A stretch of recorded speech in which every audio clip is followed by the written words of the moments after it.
to the Weekly Bioanalysis, a KCAS podcast. Hello and welcome to the 74th episode of the Weekly Bioanalysis, the official podcast of KCAS Bio. KCAS Bio is a bioanalytical CRO serving the pharmaceutical and biopharmaceutical industries for over 40 years. My name is John Perkins and I've been in the bioanalytical LCMS space for over 29 years. I'm here with my co-host Dominic Guarino. Hello, I'm Dominic Guarino, and I've been in the ligand binding assay and biologics and gene therapy and cell therapy space for close to 30 years. Dominic and I are members of the growing scientific advisory team at KCAS. Either or both of us are available to answer any questions you may have regarding this podcast or any of KCAS Bio's services. Today we're here with a special guest, Lindsay Rutherford, scientific advisor. We are thrilled to have you in listening to the 74th episode of the podcast, which is now available virtually everywhere. Wherever you choose to find and play your podcast, you can now likely find the Weekly Bioanalysis. We welcome all of you, whether you are joining us for the first time or if you're a regular listener. Today's podcast will be a review of the latest news and resources and then a focus on the topic of our choosing before discussing any feedback we've had from you. We're constantly looking for topics and we'd be happy to discuss something that you want us to cover. So again, we're excited to have you here and we're looking forward to a fun episode today. To kick us off for podcast number 74, Dom is going to go over today's podcast topic a bit before we jump into the news and resources section. Dom. Yeah, John. So we have our as you mentioned, our guest, Lindsay Rutherford, a scientific advisor here at KCAS Bio. She'll be telling us a little bit of a personal story about her child's rare disease and in general, some of the challenges in industry trends in rare diseases. We're excited to have a nice personal talk from Lindsay, although, it's something that I think all of us, you'll be surprised to learn just how prevalent rare diseases might be and how many people are affected by it. But with that, John, why don't we just dive right into the news and notes, and then we'll look forward to a fun main portion, learning more about rare diseases. Okay, John, why don't you start us off with some news and notes? Okay, let's get started on this. This is an interesting development in the realm of gene therapy, where there's actually multiple groups working on gene therapies for hearing loss, and both Eli Lilly and Shanghai Refresh Gene Therapeutics are announced results from early trials. Both groups have reported restoring hearing loss in subjects. Lilly, it's a single 11-year-old, and in China they found that 5 or 6 children who got the therapy had marked improvements in the hearing test. So they're both actually going at the same path. They're trying the therapy designed to deliver a functional copy of a gene called otoferlin. Without otoferlin, auditory signals received by the ear aren't transmitted to the brain. And then based on Lilly estimates, there's about 200,000 people worldwide experience hearing loss caused by mutations to otoferlin. Yeah, John, fascinating advancements here in medicine. I'm not well versed, had heard of the Lilly news, the Shanghai Refresh Gene Therapeutics. This one's it's newer to me, but it's the same protein. Is that right? Is it the same gene? Yeah, absolutely. Wow. Yeah, that was the interesting thing. So this news for both probably came out within a week of each other, and I think there's also Regeneron are in a similar realm. It's just these are the two that are furthest ahead on this, so it will certainly be interesting to see how they develop from here. Yeah, so it's AAV technology of some sort. We don't get a lot of information, right, John? These articles. Yeah, so it looks like it's still some sort of AAV, still building off of, where we had our COVID vaccines and other sort of therapeutics, but this one is now knocking a gene in for this otoferlin, which is I think most of the patients, it's non-functioning, right, John, or it's mutated in some capacity. Yeah, probably mutated. Yes. Yeah, so they're knocking in a functional portion of this, and it's restoring hearing. I mean, John, this is unbelievable stuff, right? Like this is all the things that you would hope that that advancements in science. It's to me, it's unfortunate it took a pandemic, but I think some of what you're seeing here in these types of therapeutic areas, undermet needs. This doesn't really fall into a rare disease. I just think it's undermet, right? A lot of people Hearing disorders isn't top five of the therapeutic areas that we have bioanalysis for, right, John? So it falls into that kind of unmet area, although we do work in this space. It's just not a lot of therapies on the market for it Sure. being researched. But this is phenomenal, John. I don't know if our audience fully grasps, but these are, the Lily story is an 11-year-old who couldn't hear. Now they've restored hearing. There's 5 out of 6 deaf children restored with hearing since birth in China. Unbelievable, right? So I got things a little bit wrong. Regeneron actually read out results in October talking about their gene therapy, and they said that they had seen improved auditory responses in a child under 2 years and through 6 weeks. So it is early days for all this, but still sort of optimistic. And obviously, if you can't hear, to have that, to have any sense like that restored must be incredible. So yeah, it's a nice story. Yeah, and you, like I said, John. I mean, it's not like these things may have come about in the absence of the pandemic, but I think the acceleration of gene therapies is a lot of it's still due to the pandemic. I think, sure. To me, I would like to acknowledge that, and it's unfortunate it doesn't tell us a lot of science behind how either of these therapies work, other than it's delivering a functional form of this otoferlin protein, which is just it's unbelievable, John. I don't know if you have anything to add. It's nope, not at all. Like there's it's from the technology from an Aquos. Aquos that Lilly bought out. Yeah. So let's move on. Yeah. Next topic. First ever RNA editing trial in US gets clearance, pitting exon editing technology against vision loss. And this is a story about Ascidian Therapeutics, and where we talked a lot about DNA editing with CRISPR and things like that. This is actually the Ascidian approach, and other companies, is to look at replacement of RNA. And there are a number of companies doing looking for a single. Sorry,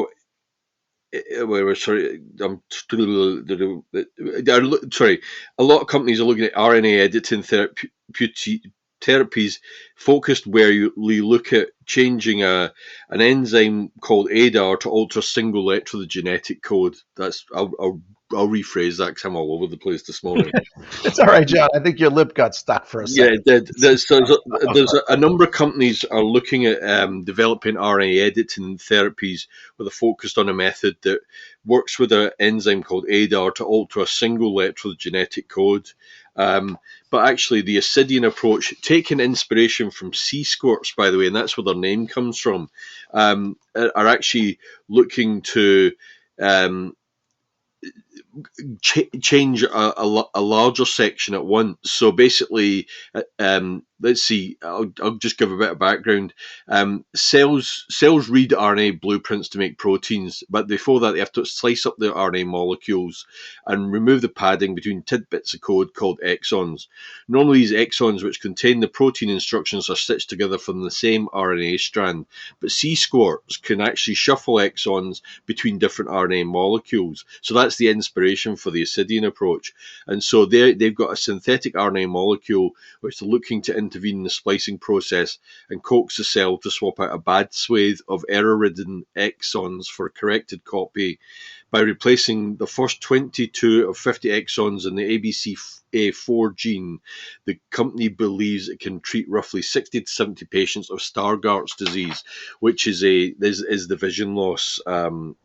It's a disease resulting in vision loss, and so they think they have approach here. But the thing is, it's actually interesting that the FDA views the RNA approach is less risky than the DNA, and sort of are more open to this approach. I think because of the short-lived nature of the RNA versus the DNA. I'll pass it back to you.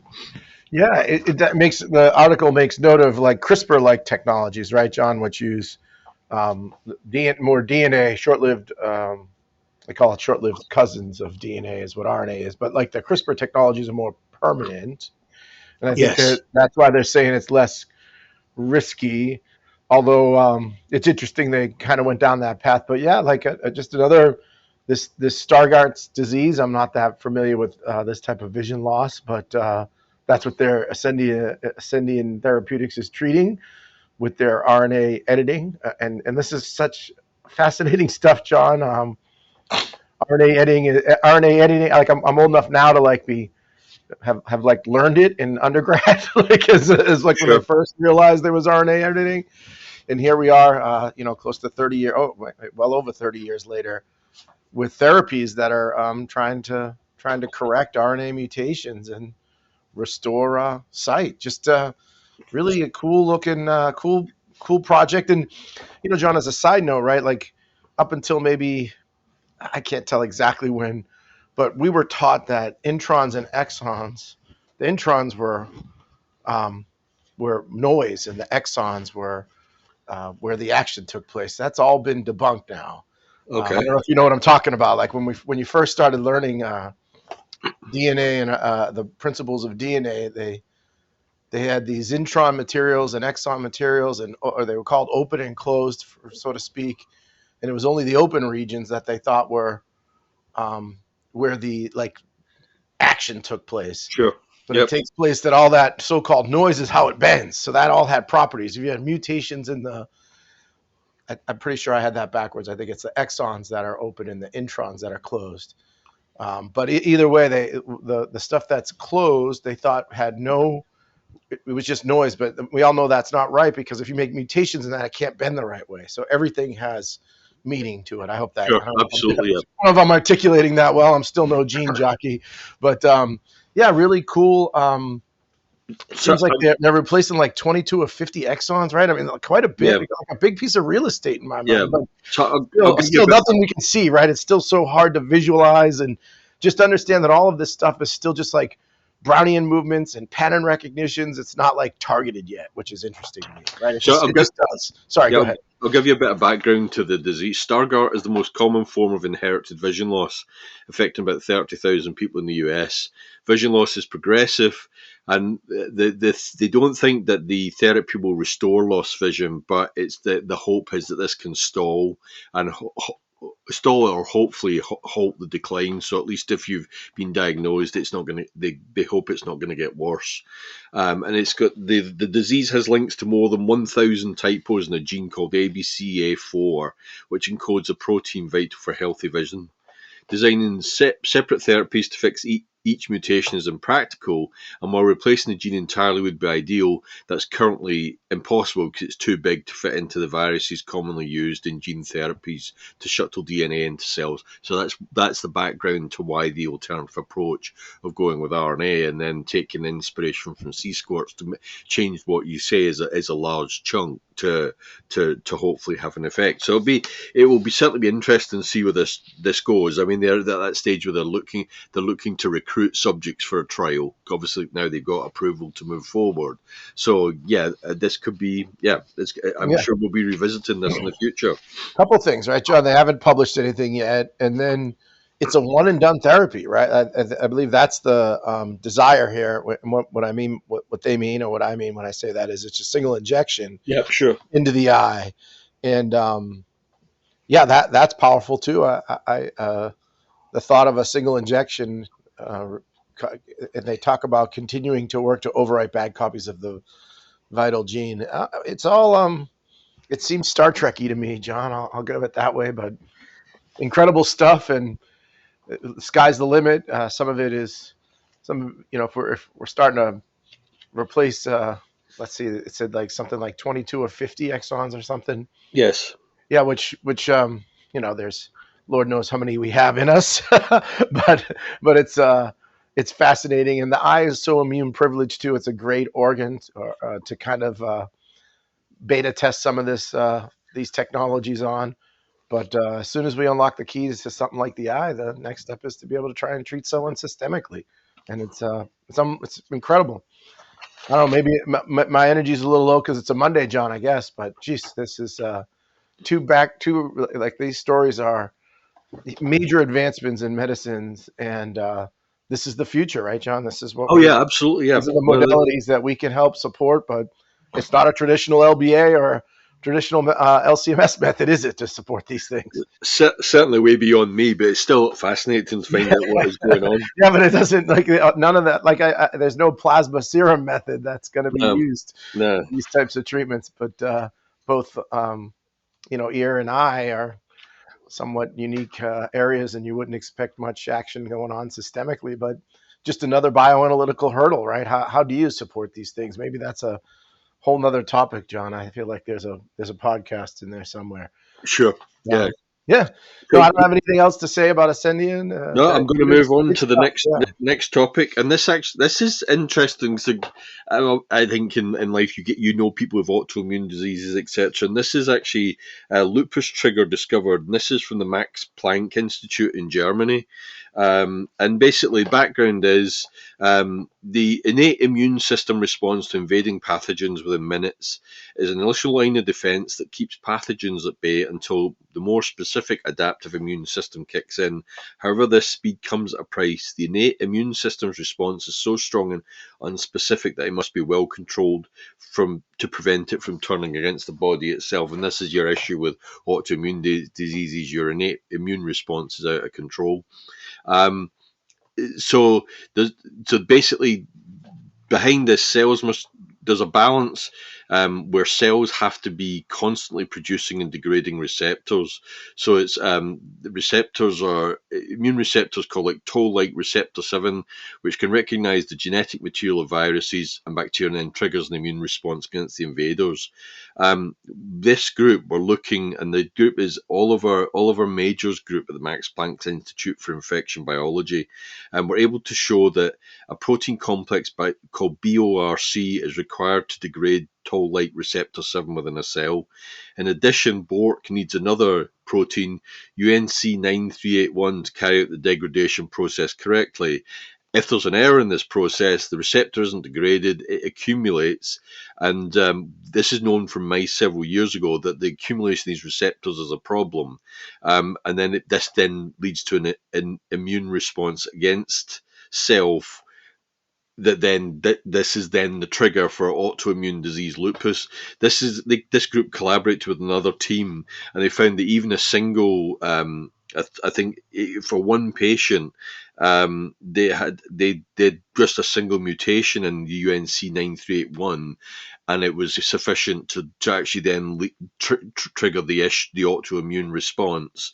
And so the two teams are starting to work together, which we always like to hear about, in the hope that this is really a path to a cure, because it's really, this UNC9381 was largely unknown. It's been identified by this work, and so it's a question then, how can we address the mutations in the UNC9381 to hopefully then find a path to addressing lupus in the long term.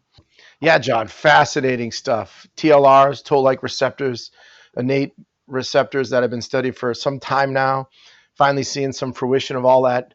Again, these are only maybe 20 years, 25 years, 30 years old, learning about the innate immune system, specifically TLRs.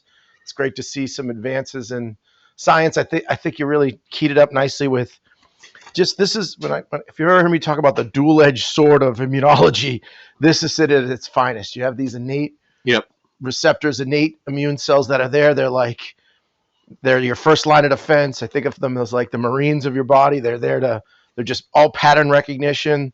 They're not really anything they see that's foreign, they're attacking. They do help trigger the adaptive immune response. And then in lupus patients or a lot of different autoimmune diseases, it's an overexpression of them. And in this case, it's like they can't degrade them, right? That's what they're finding out. Yeah. It was a fascinating little story. Max Planck Institute in Germany is like the MIT of Europe, kind of like an MIT of Europe, or Germany at least. And they're collaborating with another group because they found this, right? They found a protein, right? Neither BORC nor this UNC93B1 had any mutations. Right, they call a friend up. It turns out UNC93B1 is the mutant. That's the one that's causing this backup of the protein, particularly the TLR7, and that's the one they attack. I mean, it's fascinating stuff. It's really some of the best science. It's making me super excited because it's something that, like, in 1999, when I started my PhD, like one of the first things I learned about was these toll-like receptors. And here I am 25 years later, and somebody's, there's been a lot of therapies in this space, but this one seems to be a significant step in the right direction to help absolutely. lupus patients. It's unbelievable, John. I mean, these are some pretty debilitating diseases. Yep. Any sort of primary immune deficiency, autoimmune diseases, allergy, immunology, it wreaks havoc on the patient. Sure, there's a bucket of them that the physician can differentially diagnose, but a lot of times and the patient will, even if you identify what the disease is, like they find out they've got this TLR7 or this UNC93B1 mutation, the patient get better already without even treatment, John. That's how strong, like the power of just understanding what the disease is can in of itself help remedy it. Now, it's not a cure by any stretch, but it's just, they're chasing, right, John? I hope that makes sense. Physicians just chase diseases. They're like, we're going to bucket you with an inflammatory bowel disease syndrome, right? Or some sort of lupus and all of that. But these are the advancements that I think personalized medicine at its finest. Super exciting stuff, John. I imagine in another 25 years, hopefully you're walking in, you're scanning yourself, and they're like, oh, yeah, you got about 6 different genes we got to look out for, right? Kind of like going to the dentist with. Yeah, I think, sorry, yeah, go ahead. I think this makes the valid point. Basically, in the past, doctors, we mainly focused on suppressing inflammation with drugs, but with this information, by targeting the mechanism, it might be possible to prevent the inflammation from developing in the first place. And like you say, you're right. If you can get a much better definition up front of what's going on, then you can hopefully have a much more refined approach to treating it. And because treating inflammation isn't really it's just making the patient more comfortable, but it's not actually dealing with the actual underlying issues. So I'm not knocking physicians. No, I'm not. I don't. But there's a lot. You just said something really powerful. They give anti-inflammatories and any sort of anti-inflammatories, medicines. They kind of throw them at the disease. And sometimes that exacerbates it. And again, I'm not knocking the physician here. It's just, this is the current first line of defense. And so there's just a lot. If we think there's a lot of it, there's still more to be known about medicine, that, in my opinion, than what's known, right? There's still more unknown, even though we've made massive advancements. And I think we are in the age of science. We are in the true frontiers of science here. I don't think it's the last one. I think there's just multiple frontiers, but CRISPRs, CAR-Ts, gene therapies, they're just exploding, and this is the benefit of it, right? This is just all some amazing stuff that I can only envision our children's children are going to be able to have. Hopefully, a lot of these disorders are at least maybe not curable, but we're not black boxing or throwing kitchen sink medicines at it. It's more strategic, right? That's the advancement maybe in our lifetime. Still amazing stuff, John, and congrats to the collaboration between the two institutions as well. Okay, let's move on to the next one. And this is totally different emphasis, but this is, again, it'll be interesting to see the long-term effects of this. And this was announced that basically Novo Holdings, the investment arm of Novo Nordisk's parent foundation, is buying Catalent in a deal valued at $16.5 billion.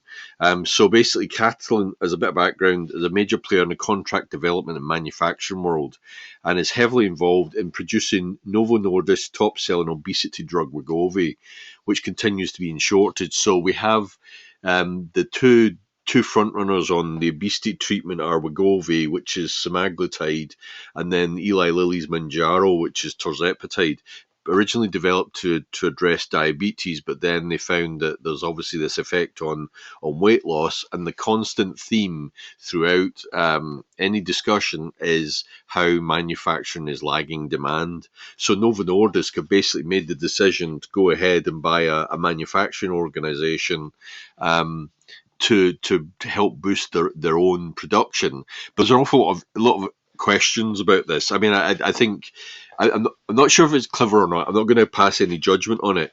But obviously, Catalent are producing biologics for a lot of other companies, and right now Novo Nordisk are saying, well, we're going to honour current contracts, but in the long term, what does that mean? As those contracts expire, does that mean they'll focus they're manufacturing just on their own drugs. So does this in the long term exacerbate the shortage? Because we talked a couple of podcasts ago about limited number of these kind of companies being able to develop some of the more complex biologics, and it being a difficult space to break into. Well, if you're taking out one of the major players, that's become even more of an issue. So I thought it's a very interesting.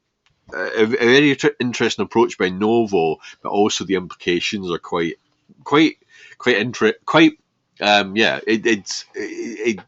it could be quite a complex issue. You don't want to use the word controversial, John, right? No, not at all. No.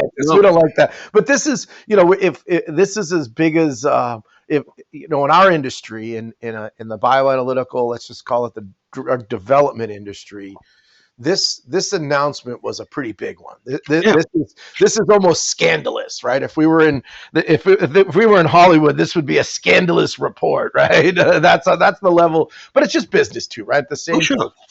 And you said it real nice. Look, this is my wife works for Catalent. I think I've mentioned that to the audience here. I've certainly mentioned it to you, John. It's so it's hard for me to really want to comment too much about this, just because we're sensitive to that. Sure. But the moment your Novo Nordisk, who is part of the Novo Holdings, is a direct competitor of all of these GLP-1s, which is great. We finally can talk about something a little more bioanalytical in our realm of things. We're very good at measuring these drugs. If anyone's of interest, we have a lot of methods readily available. But that competition became threatening, or somewhat, to Lilly at least.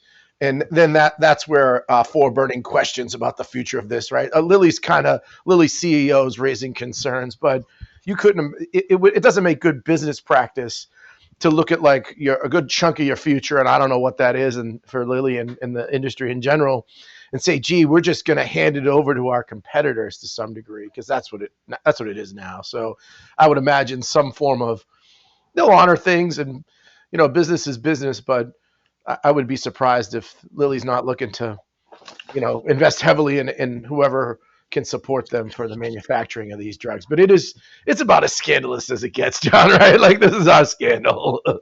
Feels like it. I don't know. There is a quote from, is it David Ricks, of CEO of Lilly, saying they have reservations about the deal, but we'll see what happens. Again, it's like this is announced, but these companies all have a history of when something's thrown away, they react to it and adapt to it. And we'll I'm sure, like you say, Lilly will come up with something. And it's not just Lilly, right? We should know. Yeah, I want to make sure. Look, there's a quote. It's over 100 different companies that are impacted by this.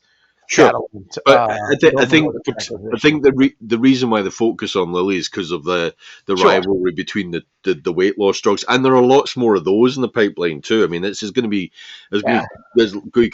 already a lot of attention on this. There's going to be more attention on it. They're miracle drugs, right? If you talk to me, they're miracle. People taking them. Not only are they losing weight, they're having all sorts of added effects, added benefits. So this is, to me, it's that body by chemistry kind of mindset as I'm entering into adulthood. No, but certainly there's more. With ones coming through, there's more focus on looking for oral drugs that can do this, so it's easier to take and things like that. So just quickly to touch on Lilly. I mean, this shortage of the active ingredients for the weight loss drugs is definitely an issue, but they're actually building a $2.5 billion site in Germany to boost tirzepatide supply and expand in other sites. So they're all paying attention to this. So you're right. It could be a big story, and we'll have to see what the long term effects are of this. But I mean, when you're in a situation, you've got the means to make money. You're going to do whatever you can to increase your chances, and that's what Novo Nordisk have done in this case. Yeah, John.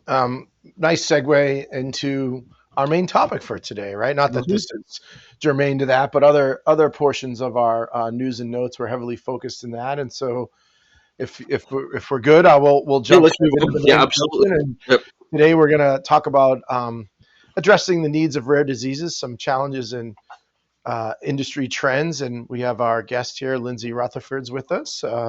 Maybe John. Well, I mean, we introduced Lindsay as part of the scientific advisory team, a couple of podcasts ago, because as we know, we are looking to try and we will have a bit of a refresh as other people step in and out with all our busy diaries. So it's nice to have other people who can be involved. But for Lindsay, this is very close to home. And I think it was Lindsay suggested this as a topic, and it is fascinating to us that as a bioanalytical provider, because rare disease, at least for us, has its own challenges in terms of small sample loads, rapid turnaround of samples to get results out to the pharma companies, etc., which we may touch on later. But I think, you're nailing it, John. Right, lack of matrix. It's tough to find the disease matrix to do the method. But those are some good. That's a good way to jump into the main topic. So I think I would suggest that actually Lindsay should be the one to drive the conversation, because I think we're going to be interacting with her experience, and I think Lindsay, go ahead and you're up. I hope you're ready. Then let's take it from there. Sure. Yeah. Thank you for having me. And as you said, this topic is near and dear to my heart. So I come from this as working with drugs in a zero space, but also early in my career, I worked in diagnostics, and I worked with rare diseases. And now with a child with a rare disease, I can definitely see all the angles. So as you know, or probably know, February is when rare disease is recognized. The actual day is February 29th. So the definition for rare disease is interesting. So there's no single accepted definition. In the U.S., rare disease is defined as fewer than 200,000 people, which doesn't sound like a lot. But then if you think of how many rare diseases there's more than 10,000 known rare diseases, which affects 30 million people, so 1 in 10.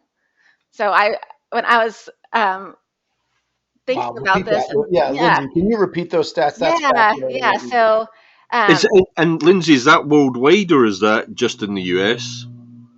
That's worldwide. Worldwide, that's what I thought. Okay, yeah. I think that's worth adding. Yeah, so 10,000 known rare diseases, which affects more than 30 million people, which is 1 in 10.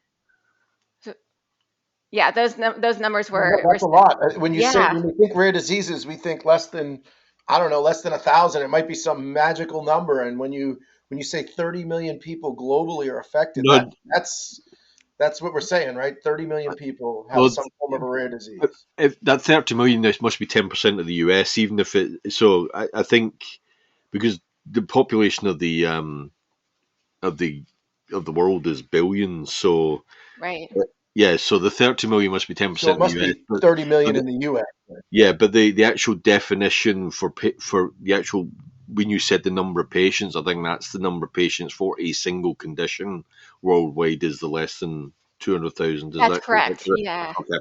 Yeah, that's correct. And so that number is specifically for the US. Other countries have their own definition, how many people they consider a disease affecting to be considered rare. Got it. So 30 million in the U.S. is what we estimate have some form of a rare disease, which is 1 in 10. Wow. Yeah.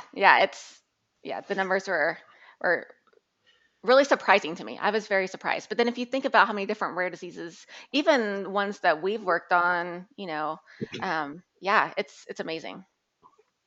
So the FDA has done a lot to kind of help with these diagnostics and with these treatments for rare diseases. So we have the Orphan Drug Act from 1983, which gives a lot of incentives for developing drugs in this space.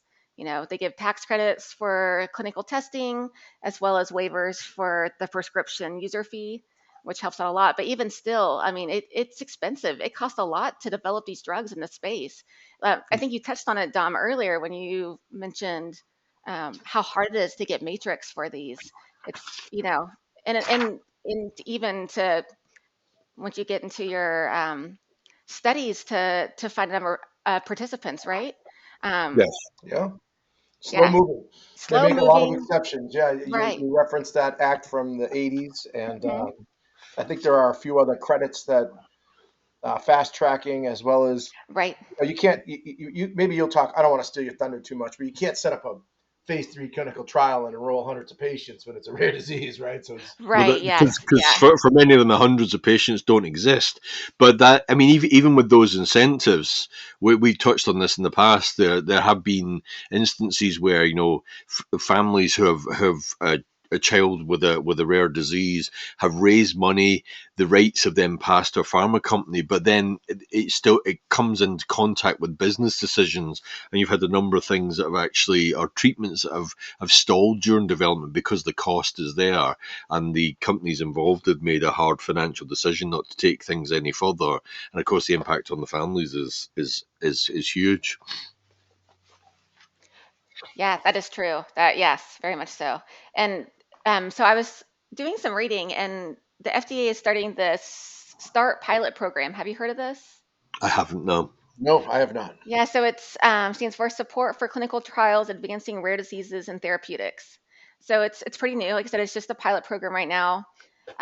So what it allows drug companies to do is to receive frequent advice and have regular ad hoc communication with the FDA. So in order to be able to participate, you have to have an active IND, and it's considered closed or concluded whenever you reach a significant milestone. So moving to like your next clinical stage. But I thought that was really interesting that they're really trying to help these drug companies in developing these drugs so Yeah, they know the challenges of it. that's excellent. So rather than trying to guess, right, based off of extrapolating from what like the normal path of drug development might be for immuno-oncology, for instance, there's this START group, I think you Hmm. called it START, Yes. that they can that is like they're going to weigh in on helping these companies and navigating the you said you had to have an active IND, but then from there it is a little bit, I don't know, kind of maybe a little bit less known path to how to get approval or what is exactly good end power. Like a lot, do you know any? Share a little bit more information about that group if you in your readings. Did you come across anything? Yeah, there's actually very little still. So they're still enrolling. The enrollment's from, I think, this month, or I started in January and it goes through April. But there's Okay. still little known, at least that I could find. But it does sound like that, it's more of a direct, they can have a direct relationship with the FDA. It's more hands-on, Okay. a lot more assistance from the FDA in terms of answering questions or, like you said, it's not, you can't follow the regular regulation path, so it's helping navigate those waters as they go. Oh, excellent. It's a nice step in the right direction. Yes, absolutely. So, Lindsay, you can take this where you'd like, right? So, is there we've got a couple different bullet points here as the agenda. Is there one you want to tackle next? Yeah, I was going to go into talking about my experience with rare disease and the challenges of having a child and with a rare disease. Yeah, please do, Lindsay. Yeah, if you Yeah, want to share, we're all ears. yeah. Absolutely. um, so my son last year was diagnosed with CRMO. So that stands for chronic recurrent multifocal osteomyelitis, which is also known as CNO, which is more probably his case, which is chronic non-bacterial osteomyelitis. So the difference in the two is CNO only occurs in one single spot, where CRMO is found all over the body. So this is, I really enjoyed your earlier discussion about autoimmune. So this is an autoimmune disease that occurs in the bone. So it was, it was really found when he went in to get braces done, and they did an x-ray and they're like, something looks wrong in his jaw. And it took us 3 biopsies, sending it to 4 different pathologists to determine what this was. And it took almost 3 years. So just ongoing trying to figure it out, the unknown. So we finally got this diagnosis. We have a really fantastic pediatric rheumatologist here in the Kansas City area that we've been taking him to. So this disease occurs in one in a million. Oof. So yeah, it's pretty rare. And she said that she has never even heard of his very specific type of case. So most of these kids that have it occurs. So this occurs in the long bones and in the spine. So they get pain, they get fractures. A lot of these kids are wheelchair bound, live in constant pain. My son has none of those, luckily, thankfully. His is very isolated to the jaw. He just has overgrowth of his upper jaw. Um, so it's challenging now. Right now, so my son is 12, and he originally had his first biopsy at the age of 9. So he's starting to get those permanent teeth, and a lot of them aren't coming in. He's had to go in and have chains put on his teeth and try to pull them into place. And we're now talking to an oral surgeon because we're going to have some of them removed because they're growing into the palate. Because of that bone right there, that overgrowth of bone, the teeth can't break through.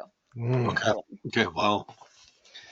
It's so much to unpack there, Lindsay, but it's also I want to be sensitive to just how long a journey you've had here to think about a 3-year or Yeah. it's been a 3-year endeavor.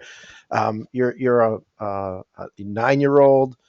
I can only imagine the well, I don't want to go down that path, but it's bringing a tear to my eye is what I'm thinking, just trying to what it must be like. But then I heard, but it's just in his jaw, like not just in his jaw, right?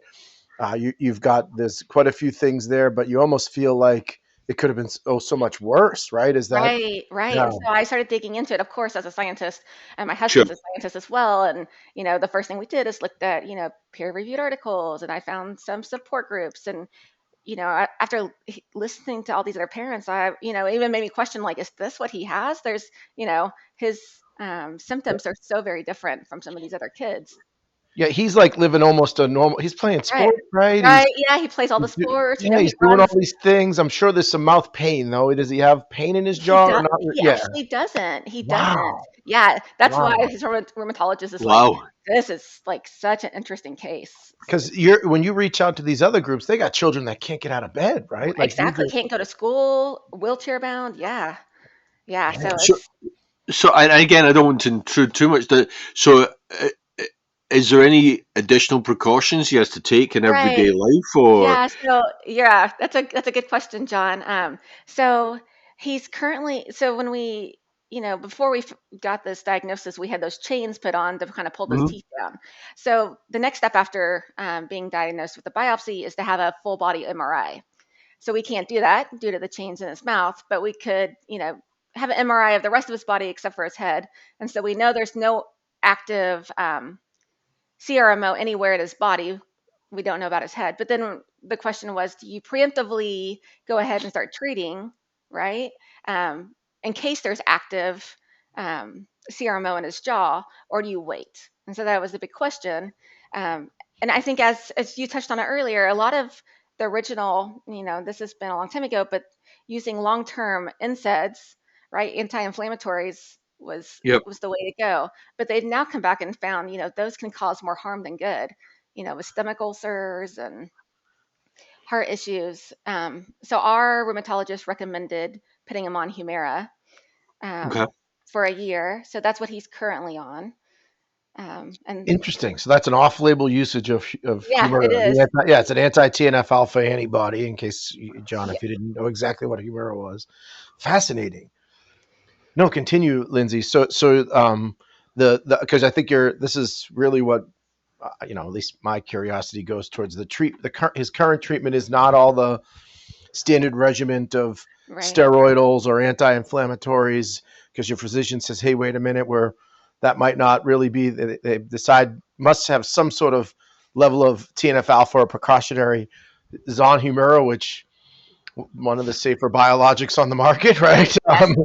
So what else so we were talking about any other therapies, and is your son like wearing a helmet when he's playing basketball? Oh, Yeah, no, he's not doing that. He still has a mouthful of braces, and still working on eventually in the next couple of months getting those teeth removed and being able He's to out do there that. playing basketball just with a mouth guard in, nothing else. Right? No, he doesn't have anything else. And are you a nervous wreck? Are you like, oh my God, or you're just like, no, I'm gonna try to I will be honest, it makes me a little nervous. He plays yeah basketball, baseball, soccer.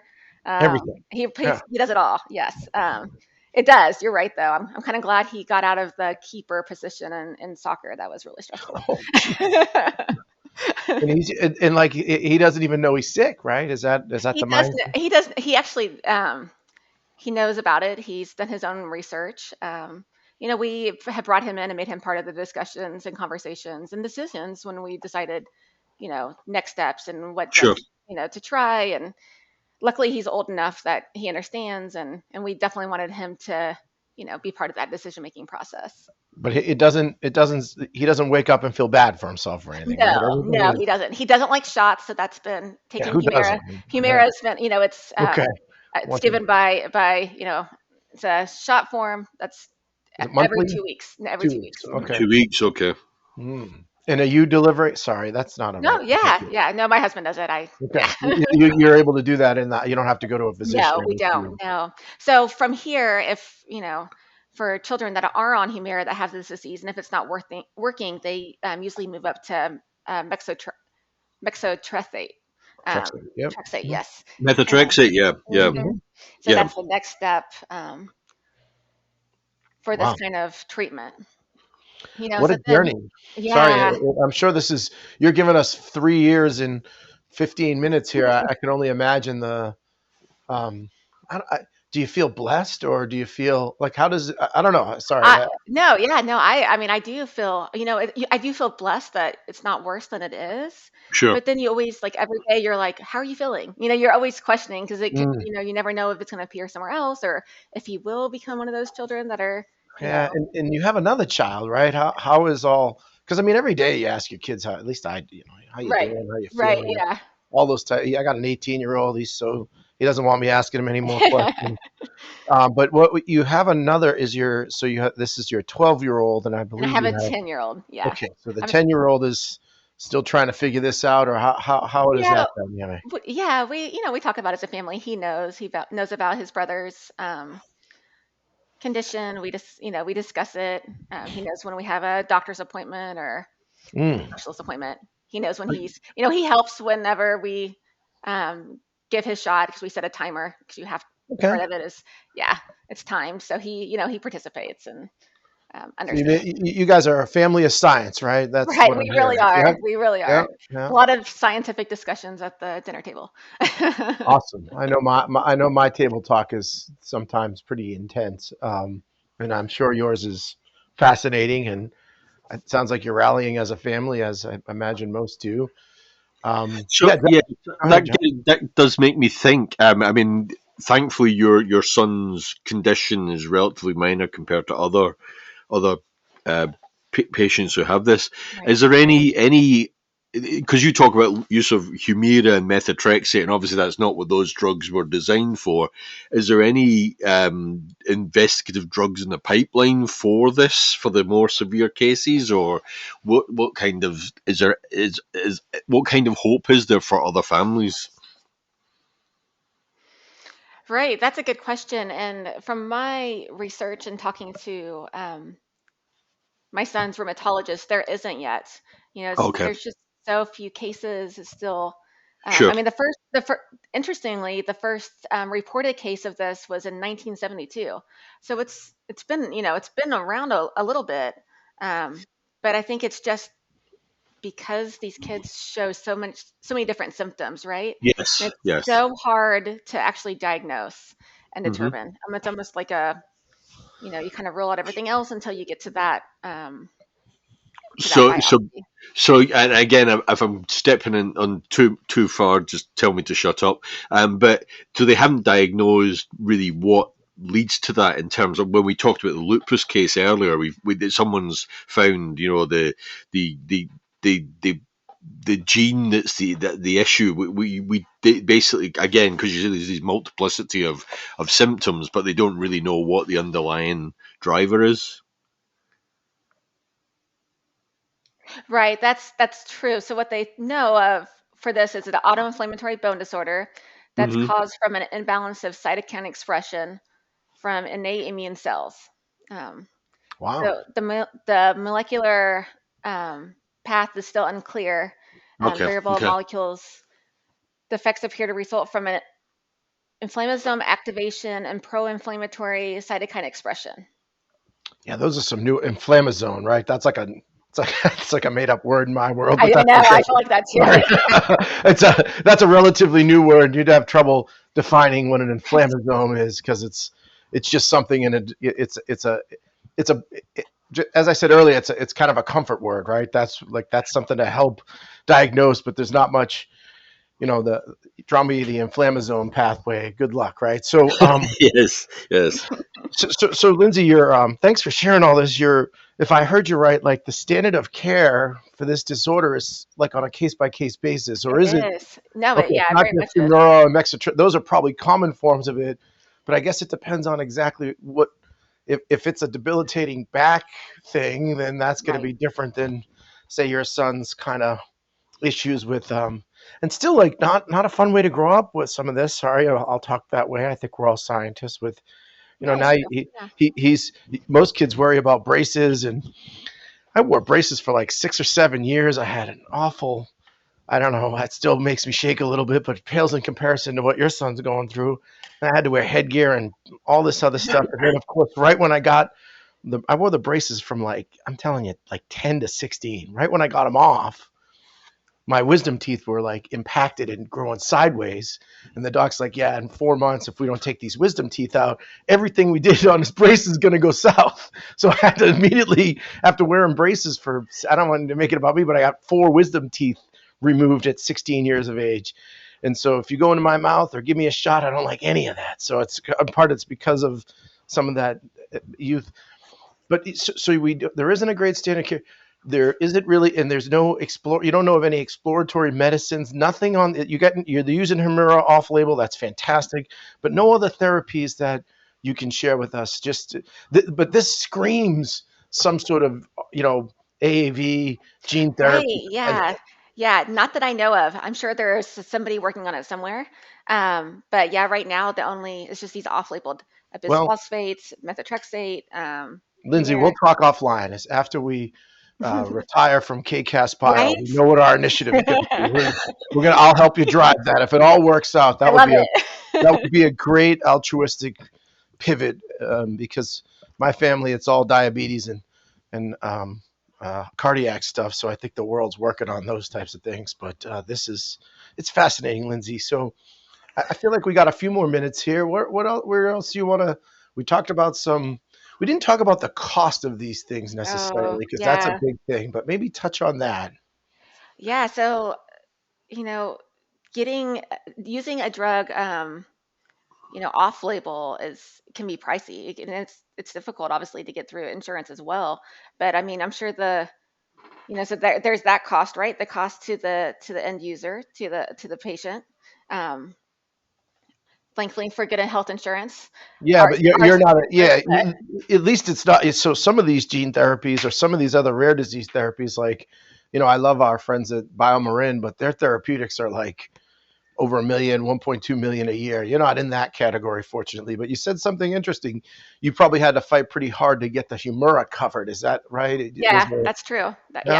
So, that is the case. But thankfully, you're happy to report that is part of your insurance, but still, right? Yes. Mercifully, you could only imagine what it would be like if you didn't have insurance or something. Oh yeah, it would not be affordable, right? It would not be affordable at all. Yeah. Well, that's great. We don't know too many new therapies. At least we don't. What else can we ask you, John? Any other questions related to this, or any other thoughts, Lindsay? Anything else you want to share about just this? I'm going to call it journey you're on. I think there's still many chapters to be written here for you, but it seems like it's, God willing, it's all working out for you. But any other thoughts? I don't. I guess I just have to say that it's, a lot of people, especially when you have a child or something like this, they dig in and do the research. It's amazing how many non-scientific people have really dug in and know and have done the research and want to see developments in this space, at least with our rheumatologist. She's been fantastic, and we trade peer-reviewed articles and discuss scientific details of this. So that's been Yeah, I think that's come up quite often when you have heard of rare disease treatments moving forward. How much family involvement has been part of it, and like you say, how much they've really got dug in to figure out what they can do to help. I know you mentioned the support group, but what kind of how does how do they all interact with you, and how does that work? Yeah, so I think social media has been a huge player on this, right? So Hmm. I'm on a Facebook page specifically for this, and it's great if somebody has a question or if their child's on a medication and they're seeing this, like, hey, has this, have you ever seen this side effect or whatever the case may be, or have you, even down to like, my child is terrified of shots, you Hmm. know, we're getting ready to start Humira. Anybody have any advice? And, I could go in and be like, this is the things that my son has researched, and that's what Mm. he did. And I helped him out a lot um, to get over his, fear of shots. Um, Well, no, that's great. There's two things happening from the, let's call it social media, internet, whatever you want to think of it. So one is that comfort. Boy, that's powerful stuff, Lindsay. To Sure, be able to share absolutely. I can only imagine what it's like to be a parent going through this. You can get on some sort of group and someone's like, yeah, here's a few things that we did to help because my son's terrified of needles as well. And that's awesome. I can't imagine that's got to be so beneficial for the parents of and even the children themselves to be able to have that ability to reach people at on social media where 10-15 years ago that would you would have been right, relegated to maybe snail mail or whatever we were doing, but by right, today's standards it's incredible that you could have maybe a weekly, monthly, I'm not sure the cadence there, but or even just something that's routinely allowing people to be like, hey, anybody else seeing this problem or whatever it is, that's and that leads me to the second point, the advancement. Everybody's where everybody's self-diagnosing, and to some degree, I'm not a physician, right? But I imagine it drives a physician crazy when someone comes in and like read this on WebMD and this and that. But here it's almost the opposite. I bet you're a good resource for people, Lindsay, because of your background. But it seems like when you think of rare diseases, I think a lot of them historically have been advanced by the parents of children that are trying to. Lorenzo's Oil is one that comes to mind, a movie from like the late 80s, early 90s that helped cure certain rare diseases. I think all of it comes from that. A lot of rare diseases and the therapeutics, they come from the families of these individuals. And I think, Lindsay, you're at the forefront of it. So God bless your heart for all that you're doing here. So with that, I think we're going to close out. Any parting words? Yeah, absolutely. Is there anything more you want to say, and then we'll wind up for the day? I don't think so. I appreciate you having me on and me discuss this. It's obviously, like I said, it's very near and dear to my heart, and um, Yeah, there I'm wasn't a happy lot to to share. ask you bioanalytically, unfortunately. I mean, it was, I mean, your son's not taking any, I imagine there's no testing of the PK levels of Humira in them or anything like that, right? So Oh, sorry. yeah, that's very interesting to me. I already asked this rheumatologist and said they don't typically do that. It's too bad. Like the rheumatologist, that's immediately like, what? Sure. Yeah. Yeah. Yeah. Well, that's great. Thanks for I sharing mean, all that with yeah. us. I mean, we have obviously we have supported rare disease in the past. I Mhm. mean, we certainly had. Is it PKU? We did a lot of analyses of amino acids in terms of your biomarkers for therapy, and like I touched on earlier, that came with a challenge of it was small batches of samples turning up once in a while, but it was then rapid turnaround to get the data out to the customer, because I mean because it's a rare disease, and the recruitment is difficult.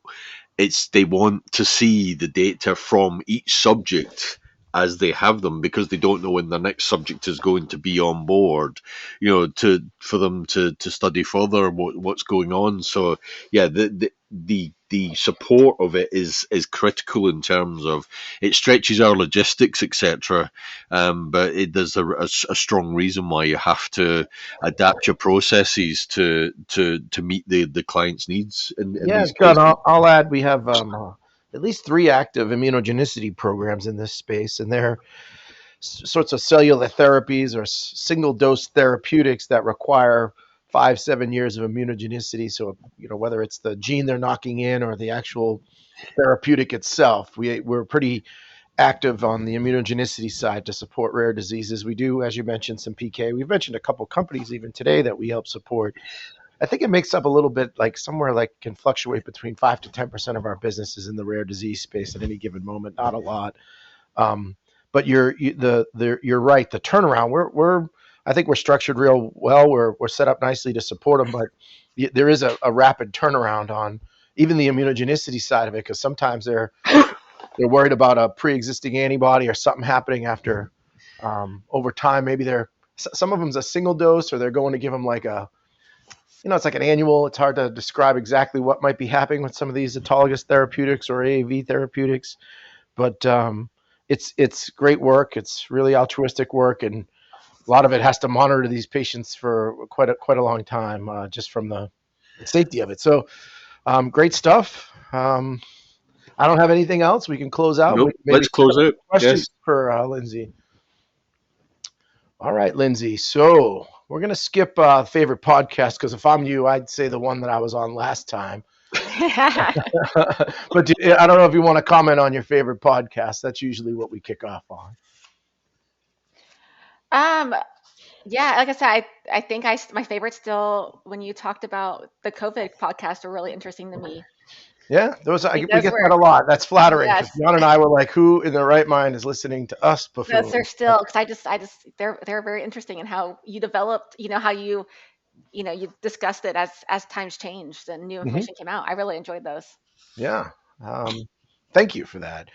I think we've asked you a few questions, but you can still tell us about your favorite dish. Let's go that way. What do you love to make? I know your husband does the cooking, but when you're cooking, and it could be a dessert or something, what's your favorite thing to make?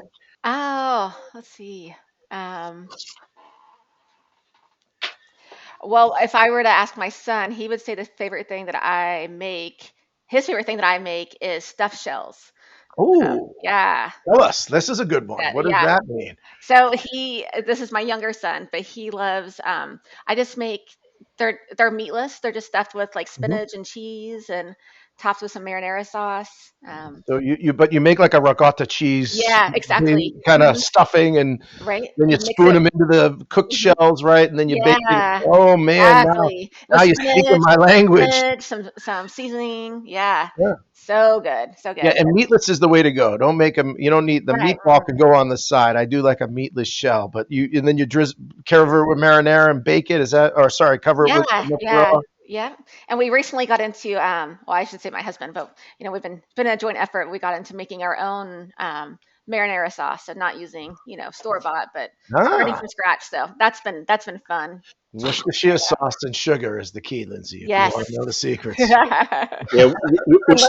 Worcester sauce is the key to everything. Yeah, it really is. It's got anchovies in it. Who knew? Yeah.